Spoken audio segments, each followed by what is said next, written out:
My name is Mayank Nema and we are going to continue topic chemical bonding and molecular structure. इससे पहले मैंने chemical bonding की 3 classes ली हुई हैं। ये मेरा 4th क्लास है और आज की क्लास में हम यहाँ पे डिस्कस करेंगे काफ़ी इंपॉर्टेंट और काफ़ी कंफ्यूजिंग जो कंसेप्ट है वो है बॉन्ड एंगल प्रॉब्लम। अब इसमें होता क्या है कि कुछ मॉलिक्यूल्स आपको दे दिए जाते हैं और पूछा जाता है कि इन मॉलिक्यूल्स को बॉन्ड एंगल के हिसाब से अरेंज करना है, इंक्रीजिंग और डिक्रीजिंग। तो इसको हम सॉल्व कैसे करें? तो देखिए, मैं आपको ये बोलता हूँ कि सारे स्टैंडर्ड बॉन्ड एंगल पहले हमें याद रखने होंगे। जैसे sp यदि कोई मॉलिक्यूल है, उसका हाइब्रिडाइजेशन है तो इसका बॉन्ड एंगल होता है 180 डिग्री। यदि sp2 हमारा हाइब्रिडाइजेशन है तो इसका बॉन्ड एंगल होता है 120 डिग्री। sp3 के केस में ये होता है 109 डिग्री 28 मिनट। sp3d इसके बॉन्ड एंगल दो होते हैं 120 डिग्री 90 डिग्री। sp3d2 इसका बॉन्ड एंगल होता है 90 डिग्री और sp3d3 इसका बॉन्ड एंगल होता है 90 डिग्री एंड 72 डिग्री। तो मोस्ट ऑफ द केसेस में या फिर जो मैं अभी आपको बताऊंगा वो इन के बेसिस पे बताऊंगा। ये मेन हमें याद रखना है। sp का 180 डिग्री एंगल होता है। sp2 हाइब्रिडाइजेशन यदि कोई मॉलिक्यूल है तो उसका बॉन्ड एंगल जो होता है 120 होता है और sp3 का जो बॉन्ड एंगल होता है वो होता है 109 डिग्री 28 मिनट। कई बार इसको 109.5 डिग्री भी लिखते हैं क्योंकि 1 डिग्री के बराबर होता है 30 मिनट। तो 28 minute it is approximate to 30 minute, that's why we can write 0.5 degree. अब देखिए क्वेश्चन कैसे इस पे पूछे जा सकते हैं। ये ध्यान रखें, यदि कोई भी मॉलिक्यूल है और उसका यदि हाइब्रिडाइजेशन एक ही है और उसके पास लोन पेयर सेंट्रल एटम के अराउंड नहीं है तो मॉलिक्यूल का बॉन्ड एंगल एक जैसा ही होता है। जो मैंने कहा उसको मैं अपनी बातों से समझाता हूँ। जैसे एग्जांपल के तौर पर मैं ले लेता हूँ CH4, मैं ले लेता हूँ SiH4, SO4 2 minus, PO4 3 minus. यदि आप इन सभी में देखेंगे, सभी का हाइब्रिडाइजेशन निकालें बाय अप्लाइंग फॉर्मूला तो आपको ये नजर आएगा कि यहाँ पर sp3 हाइब्रिडाइजेशन है, इसका sp3 हाइब्रिडाइजेशन है, इसका sp3 है, इसका sp3 हाइब्रिडाइजेशन है और सभी के पास जो लोन पेयर हैं सेंट्रल एटम के अराउंड वो सारे सभी में 0 है। क्या हम बोल सकते हैं कि they do not contain any loan pair of electron around central atom. तो इन सभी का बॉन्ड एंगल जो होगा वो होगा 109 डिग्री 28 मिनट।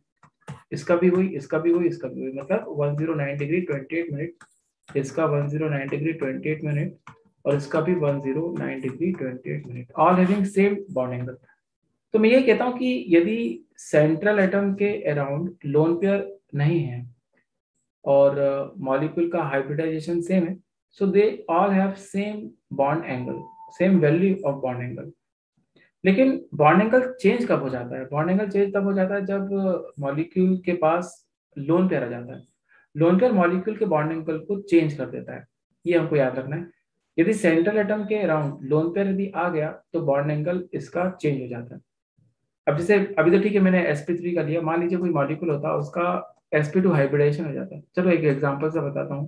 जैसे BF3 है, BCl3 है, BBr3 है और BI3 है। आप इन चारों मॉलिक्यूल को देखें, सभी का हाइब्रिडाइजेशन मिलेगा sp2 और इनके सेंटर एटम के around number of lone pair आपको मिलेंगे 0, मतलब कुछ लोन पेयर है ही नहीं। तो इन सभी का बॉन्ड एंगल आएगा 120 डिग्री। आप कोई भी स्ट्रक्चर निकाल लो, ऑल हैविंग सेम वैल्यू या सेम बॉन्ड एंगल। तो मैं ये कहता हूँ कि यदि सेंट्रल एटम के अराउंड लोन पेयर नहीं है तो बॉन्ड एंगल का वैल्यू 0 है, बॉन्ड एंगल का वैल्यू सभी में सेम है। लेकिन यदि सेंट्रल एटम के अराउंड लोन पेयर आ जाता है तो बॉन्ड एंगल की वैल्यूज चेंज होना शुरू हो जाती है और मैं इसको अपनी बात को एग्जांपल से एक्सप्लेन करता हूँ। और ये बात होती है कि बॉन्ड एंगल हमें कब बढ़ाना है कब चेंज करना है वो इशू है। चलो एक एग्जांपल से समझाता हूँ मैं। जैसे मैं यहाँ पर एग्जांपल लेता हूँ अमोनिया NH3, एक एग्जांपल है मेरे पास PH3, एक है ASH3 और एक है SbH3।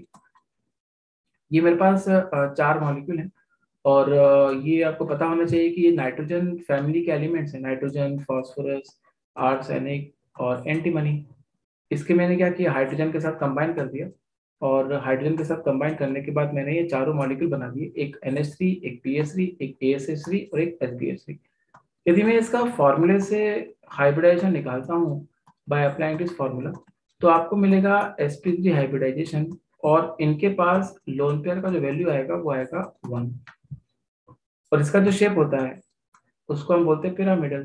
कहने का मतलब सभी का हाइब्रिडाइजेशन sp3 है, सभी के पास लोन पेयर ऑफ इलेक्ट्रॉन है और सभी के शेप पिरामिडल है। अब पिरामिडल शेप हम बनाते कैसे हैं, देखो ऐसे बनाते हैं। नाइट्रोजन हम लिखेंगे, इसके पास मैं लोन पेयर बनाऊंगा और एक हाइड्रोजन यहाँ पर बनाते हैं, एक यहाँ बनाते हैं, एक यहाँ बनाते हैं। ये अमोनिया का स्ट्रक्चर मैंने बनाया हुआ है। यदि मैं फॉस्फोरस के बारे में बात करता हूँ तो फॉस्फोरस का ये स्ट्रक्चर आता है, this is the structure of PH3, pyramidal structure है ये। उसके बाद आर्सेनिक, यहाँ पर एक लोन पेयर ऑफ इलेक्ट्रॉन आ गया, यहाँ पर एक हाइड्रोजन है, यहाँ पर एक हाइड्रोजन है, यहाँ पर एक हाइड्रोजन है, और लास्ट में चलो यहाँ बना देते हैं, ये हो गया Sb जिसको हम बोलते हैं एंटीमनी। तो यहाँ पर एक हाइड्रोजन आ गया, एक हाइड्रोजन यहाँ पर आ गया, एक हाइड्रोजन यहाँ पे आ गया। तो देखिए सभी के शेप हमारे पास पिरामिडल है, सभी के पास sp3 हाइब्रिडाइजेशन है, सभी के पास वन वन लोन पेयर है, लेकिन इनके बॉन्ड एंगल्स अलग अलग हैं। They do not have same bond angles. अब बॉन्ड एंगल किसका ज्यादा है किसका कम है और क्यों है, इसी बात को मैं एक्सप्लेन करूंगा। तो देखिए बॉन्ड एंगल जो होता है वो इलेक्ट्रोनेगेटिविटी के ऊपर डिपेंड करता है। हमें मालूम है कि बॉन्ड एंगल का मतलब ये है कि दो बॉन्ड्स के बीच का एंगल, और जितना ज्यादा दोनों के बीच का एंगल होगा, जितना ज्यादा दो ग्रुप्स हैं, जैसे कि हम जानते हैं कि मान लीजिए एक ग्रुप ये है, एक बॉन्ड ये है और एक बॉन्ड ये है, एक ग्रुप यहाँ पे लगा, एक ग्रुप यहाँ पे लगा हुआ है, और कोई भी बॉन्ड जो बना होता है वो इलेक्ट्रॉन पेयर से बना होता है। जैसे ये वाला इलेक्ट्रॉन पेयर है, ये बॉन्ड बना रहा है, ये वाला इलेक्ट्रॉन पेयर ये बॉन्ड बना रहा है, और ये दोनों इलेक्ट्रॉन पेयर एक दूसरे को करते हैं ripple, this is a repulsion, एक दूसरे को अलग करने की कोशिश करते हैं। यदि इस बॉन्ड पेयर में और इस बॉन्ड पेयर में रिपल्शन का वैल्यू ज्यादा है तो ये दोनों एक दूसरे को सेपरेट कर देंगे ज्यादा तेजी से। जैसे ये एंगल है हमारे पास और ये दो ग्रुप हैं, ये एंगल होता है, एक इलेक्ट्रॉन पेयर ये, एक इलेक्ट्रॉन पेयर ये है, और इन दोनों के बीच में रिपल्शन का वैल्यू ज्यादा है तो वो एक दूसरे को ज्यादा रिपल करेंगे, मतलब एंगल क्या होगा, बढ़ जाएगा। यदि दो बॉन्ड है हमारे पास और इनके बीच का एंगल है और ये इलेक्ट्रॉन एक दूसरे को रिपल कम कर रहे हैं, लेस रिपल्शन कर रहे हैं, तो इनके बीच का बॉन्ड एंगल कम होगा। तो ओवरऑल बॉन्ड एंगल का जो वैल्यू होता है वो इस बात पर डिपेंड करता है कि दो ग्रुप्स हैं उनके बीच में रिपल्शन क्या है, या फिर जो इलेक्ट्रॉन पेयर है, मैं स्पेसिफिक इसको इलेक्ट्रॉन पेयर कहूंगा, इलेक्ट्रॉन पेयर जो है उनके बीच में रिपल्शन कितना है, जितना ज्यादा रिपल्शन होगा वो दोनों एक दूसरे को दूर करेंगे और अल्टीमेटली बॉन्ड एंगल बढ़ जाएगा, जिससे बॉन्ड एंगल जितना ज्यादा रिपल्शन है वो एक दूसरे को दूर कर देंगे।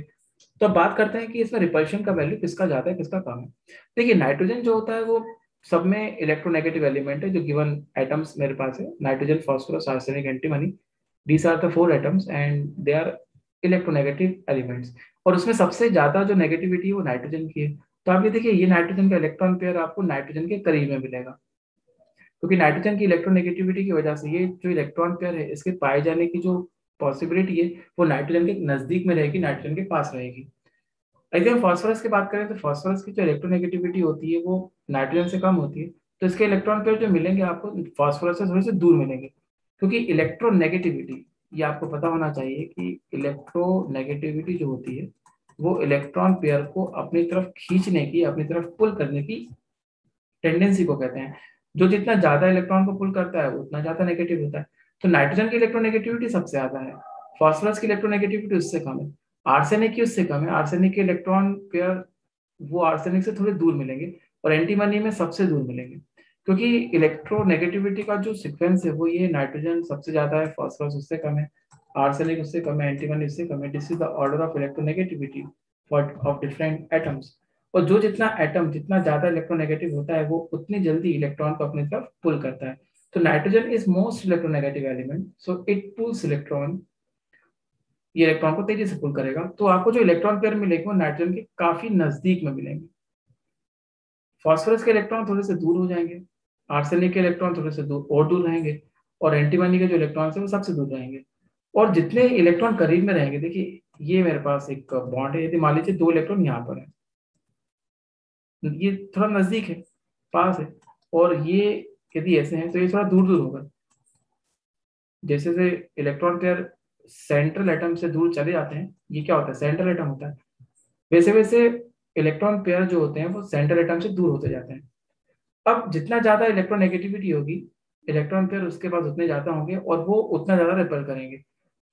तो अमोनिया के अंदर मतलब NH3 के अंदर बॉन्ड एंगल का वैल्यू सबसे ज्यादा रहेगा, because they have strong tendency to ripple.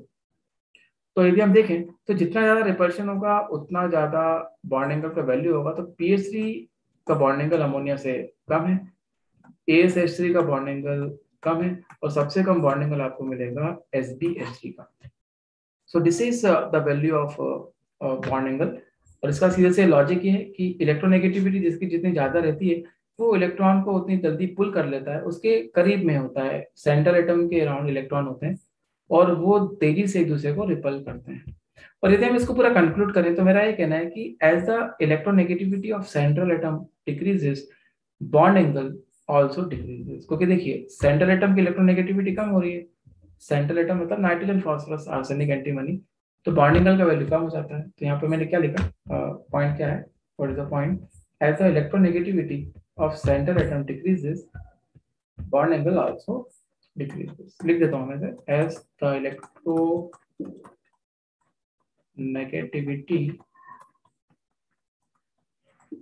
Of central atom decreases, bond angle also decreases। ठीक है, तो this is the logic and this is the solution for this question. और ऐसा हम बाकी एग्जांपल में भी कर सकते हैं। जैसे एग्जांपल आप यदि लें H2O का, H2S, H2SE और H2T, तो आप यदि इसके स्ट्रक्चर निकालेंगे तो सभी के स्ट्रक्चर आपको ऐसे मिलेंगे, एंगुलर मिलेंगे, या इसको बेंट भी कहते हैं, इसको वी शेप भी कहा जाता है, ऑल हैविंग सिमिलर स्ट्रक्चर। और सेम वही लॉजिक है, वही लॉजिक का यूज करें तो वाटर का बॉन्ड एंगल मैक्सिमम है, H2S का उससे कम है, H2SE का उससे कम है, और सबसे कम बॉन्ड एंगल जो आपको मिलेगा वो H2T का मिलेगा। तो वही बात है, सेम लॉजिक, सेम कंसेप्ट। यहाँ पर ऑक्सीजन है, इसकी इलेक्ट्रोनेगेटिविटी ज्यादा है, तो ये क्या करेगा, इलेक्ट्रॉन पेयर को अपनी तरफ जल्दी से पुल कर लेगा। सल्फर की इलेक्ट्रोनेगेटिविटी कम है तो इलेक्ट्रॉन पेयर से दूर रहेंगे, सेलेनियम की उससे कम है, ऐसी है, और टेलुरियम की उससे कम है। जितनी ज्यादा इलेक्ट्रोनेगेटिविटी होगी इलेक्ट्रॉन पेयर उतने नजदीक में रहेंगे और इसका बॉन्ड एंगल उतना ज्यादा हो जाएगा। तो मैंने ये बताया। अब देखिए एक क्वेश्चन हमारे पास और भी बनता है कि यदि हम सराउंडिंग एटम, सराउंडिंग या फिर इसको कनेक्टेड एटम से भी कह सकते हैं, यदि हमने उसकी इलेक्ट्रोनेगेटिविटी को चेंज किया तो किस तरीके से बॉन्ड एंगल चेंज होते हैं। चलो मैं आपको बताता हूँ। एक एग्जांपल लेते हैं, PF3, PCl3, PBr3 और PI3। आप इन सभी का यदि हाइब्रिडाइजेशन निकालेंगे तो आपको मिलेगा sp3, और इसके पास आपको मिलेंगे number of lone pair of electron equal to 1। तो अगेन इसका जो शेप आता है वो पिरामिडल आता है, लेकिन इनके बॉन्ड एंगल जो होंगे वो डिफर करेंगे। अब डिफर कैसे करेंगे समझते हैं। देखिए फॉस्फोरस यहाँ पर है, इसके पास एक लोन पेयर ऑफ इलेक्ट्रॉन है, यहाँ पे फ्लोरीन है, यहाँ पे फ्लोरीन है, यहाँ पे फ्लोरीन है। अब मैं PI3 बना देता हूँ, तो देखो फॉस्फोरस, इसके पास एक इलेक्ट्रॉन पेयर है, यहाँ पे एक Cl है, यहाँ पे 2 Cl है, यहाँ पे 3 Cl है। PBr3 बनाते हैं, ये हो गया PBr3, ये हो गया एक loan pair of electron, Br एक यहाँ पर है, एक यहाँ पर है, एक यहाँ पर है, और लास्ट में हम बनाते हैं PI3। तो फॉस्फोरस, इसके पास एक लोन पेयर ऑफ इलेक्ट्रॉन है, यहाँ पर आयोडीन है, यहाँ पर आयोडीन है, और यहाँ पर आयोडीन है। तो सभी को देखिए all having similar structures, all having pyramidal structures, all having same hybridization, same number of lone pairs, but they do not have same bond angles। अब बात होती है कि बॉन्ड एंगल किसका ज्यादा है किसका कम है, तो मैं यही कहता हूँ कि आप इसी लॉजिक से चलें। देखिए फॉस्फोरस की इलेक्ट्रोनेगेटिविटी सबसे ज्यादा होती है, सॉरी फ्लोरीन की इलेक्ट्रोनेगेटिविटी सबसे ज्यादा होती है। तो फ्लोरीन क्या करता है, इलेक्ट्रॉन को काफी जल्दी से, काफी तेजी से अपनी तरफ पुल करता है, और इसके जो इलेक्ट्रॉन मिलेंगे आपको इस जगह पर मिलेंगे, this are the position of electron pair. Chlorine की इलेक्ट्रोनेगेटिविटी थोड़ी कम होती है, फ्लोरीन की सबसे ज्यादा होती है। तो एक इलेक्ट्रॉन पेयर आपको यहाँ मिलेगा, एक इलेक्ट्रॉन पेयर आपको मिलेगा, और ये थोड़ा सा फॉस्फोरस के नजदीक चला जाएगा, क्योंकि इलेक्ट्रोनेगेटिविटी होता है इलेक्ट्रॉन को अपनी तरफ खींचने की पावर, अपनी तरफ पुल करने की पावर। Br के बारे में बात करें तो इसकी इलेक्ट्रोनेगेटिविटी जो होगी वो और कम होगी, और इसके इलेक्ट्रॉन पेयर आपको P के आसपास, मतलब फॉस्फोरस के आसपास ज्यादा मिलेंगे। आयोडीन की कैसे बात करें तो इसकी इलेक्ट्रोनेगेटिविटी सबसे कम है, सबसे लीस्ट है, तो इसके इलेक्ट्रॉन पेयर आपको फॉस्फोरस के ज्यादा नजदीक मिलेंगे। तो देखिए इलेक्ट्रोनेगेटिविटी जिसकी जितनी ज्यादा होती है इलेक्ट्रॉन तो उसी की तरफ अट्रैक्ट होता है। फ्लोरीन की इलेक्ट्रोनेगेटिविटी सबसे ज्यादा है तो इलेक्ट्रॉन पेयर फ्लोरीन की तरफ ज्यादा अट्रैक्टेड है। आयोडीन की इलेक्ट्रोनेगेटिविटी सबसे कम है तो आयोडीन की तरफ इलेक्ट्रॉन सबसे कम अट्रैक्टेड है। तो यदि हम इन चारों के एग्जाम्पल को देखें तो हम ये देखेंगे कि P के आसपास, PI3 में ज्यादा इलेक्ट्रॉन पेयर सेंटर एटम के अराउंड ज्यादा कॉन्सेंट्रेटेड है या ज्यादा है, electron pairs are present at around phosphorus atom in pI3। और जैसे जैसे हम इलेक्ट्रोनेगेटिविटी बढ़ा रहे हैं, इलेक्ट्रॉन जो हो रहे हैं वो ज्यादा से ज्यादा सराउंडिंग एटम या connected atoms, this are called connected atoms. Connected atom का मतलब ये जो होते हैं ये वाले, ये कनेक्टेड कनेक्टेड एटम्स होते हैं। तो इनकी जैसे जैसे इलेक्ट्रोनेगेटिविटी बढ़ रही है तो इलेक्ट्रॉन पेयर जो हो रहे हैं वो कनेक्टेड एटम्स की तरफ आ रहे हैं।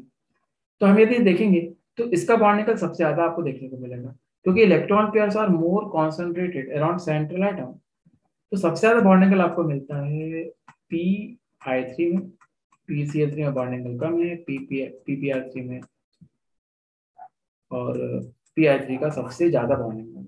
और इसका रीजन भी है कि सेंट्रल एटम के अराउंड जो भी इलेक्ट्रॉन पेयर को ज्यादा रखेगा उसमें रिपल्शन ज्यादा होगा, और रिपल्शन ज्यादा होने की वजह से बॉन्ड एंगल उसका उतना ही ज्यादा हो जाएगा।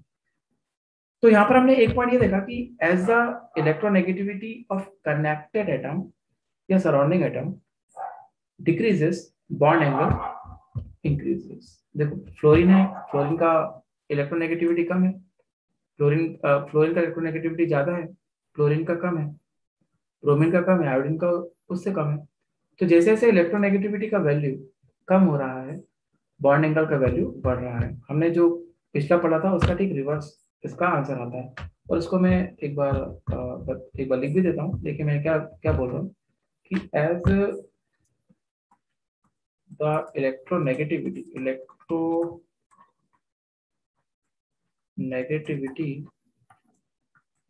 Of connected atom decreases, bond angle increases। तो ये पूरा एक लॉजिक था, और ये थोड़ा कंफ्यूजिंग भी है, लेकिन आई होप आपको समझ में आया होगा। तो ये बॉन्ड एंगल की प्रॉब्लम कई सारे बनते हैं। तो ठीक है, आज हम इतना ही पढ़ते हैं। बाकी we will meet in the next class. Till then learn करना है तो लर्न नेट पे आइए। Okay, thank you.